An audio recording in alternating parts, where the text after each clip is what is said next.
Hi, ಹೇಗಿದ್ದೀರಾ ಎಲ್ಲರೂ? ಇವತ್ತಿನ ವಿಶೇಷ ಬಂದ್ಬಿಟ್ಟು ನಮ್ಮ ವಿಷಯ ರಚನೆಯ ಪ್ರಮಾಣಿತ ಶಾಖ. ಇದರ ಬಗ್ಗೆ ಏನಿದೆ, ಒಂದು ಡೆಫಿನೇಷನ್ ಬಂದ್ಬಿಟ್ಟು ಒಂದು ಈಕ್ವೇಶನ್ ಮತ್ತೆ ಅದರ ಒಂದು ವ್ಯಾಲ್ಯೂ ಕೊಟ್ಟಿದ್ದೀನಿ. ಘಟಕ ಅಂಶಗಳಿಂದ ವಸ್ತುವಿನ ಒಂದು ಮೋಲ್ ರಚನೆಯೊಂದಿಗೆ ಎಂಥಾಲ್ಪಿಯಲ್ಲಿ ಬದಲಾವಣೆ ಮತ್ತು ಈ ಪ್ರತಿಕ್ರಿಯಾಕಾರಿಗಳು ಮತ್ತು ಉತ್ಪನ್ನಗಳು ಪ್ರಮಾಣಿತ ಸ್ಥಿತಿಯಲ್ಲಿವೆ. ನಮಗೆ ಇಲ್ಲಿ ಕಾರ್ಬನ್ ಬಂದ್ಬಿಟ್ಟು ಸಾಲಿಡ್, ಹೈಡ್ರೋಜನ್ ಕ್ಲೋರಿನ್ ಬಂದ್ಬಿಟ್ಟು ಗ್ಯಾಸ್. ಅದನ್ನ ನಮಗೆ ಗ್ಯಾಸಸ್ ಪ್ರಾಡಕ್ಟ್ ಕೊಡ್ತಾ ಇದೆ. ಇದರ ವ್ಯಾಲ್ಯೂ ಬಂದ್ಬಿಟ್ಟು -82 ಕಿಲೋ ಜೌಲ್ ಇರುತ್ತೆ. ಇಲ್ಲಿ ನಮಗೆ ಕಾಂಬಿನೇಷನ್ ರಿಯಾಕ್ಷನ್ ನಾವು ಇಲ್ಲಿ ನೋಡುವಂಥದ್ದು.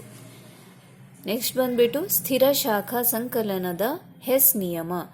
ಹೆಸ್ ಬಂದ್ಬಿಟ್ಟು ಇವರು ಒಬ್ರು ಸೈಂಟಿಸ್ಟ್ ಆಗಿರ್ತಾರೆ. ಇವರ ಹೇಳಿಕೆ ಏನು ಅಂತ ನೋಡೋಣ, ಮತ್ತೆ ಅದರ ಬಗ್ಗೆ ಪಾಯಿಂಟ್ಸ್. ಹೇಳಿಕೆ: ರಾಸಾಯನಿಕ ಕ್ರಿಯೆಯಲ್ಲಿ ವಿಕಸನಗೊಂಡ ಅಥವಾ ಹೀರಿಕೊಳ್ಳಲ್ಪಟ್ಟ ನಿವ್ವಳ ಶಾಖವು ಒಂದೇ ಅಥವಾ ಹಂತದಲ್ಲಿ ಸರಣಿಯಲ್ಲಿ ಕ್ರಿಯೆಯು ಒಂದೇ ಆಗಿರುತ್ತದೆ. ಏನಾಗಿದೆ ಅಂದರೆ the summation of the heat is explained using Hess law in any type of chemical reaction. ಪ್ರತಿಕ್ರಿಯಾಕಾರಿಗಳ ಶಾಖ ಉತ್ಪನ್ನಗಳ ಎಂಥಾಲ್ಪಿ ಮತ್ತು ಪ್ರತಿಕ್ರಿಯಾಕಾರಿಗಳ ನಡುವಿನ ವ್ಯತ್ಯಾಸವನ್ನು ತೋರಿಸುತ್ತದೆ. ಎಂಥಾಲ್ಪಿ ಒಂದು ಸ್ಥಿತಿಯ ಕಾರ್ಯವಾಗಿದೆ ಮತ್ತು ಪ್ರತಿಕ್ರಿಯಾ ಶಾಖವು ಆರಂಭಿಕ ಮತ್ತು ಅಂತಿಮ ಸ್ಥಿತಿಗಳನ್ನು ಅವಲಂಬಿಸಿರುತ್ತದೆ.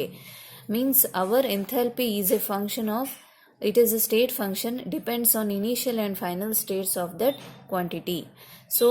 ಇಲ್ಲಿ ಬಂದ್ಬಿಟ್ಟು ಒಂದು ಸೂತ್ರ ಇದೆ. Delta H naught equals summation of products into delta H naught. This is F, which denotes formation, C is for combustion, and minus summation of reactants value.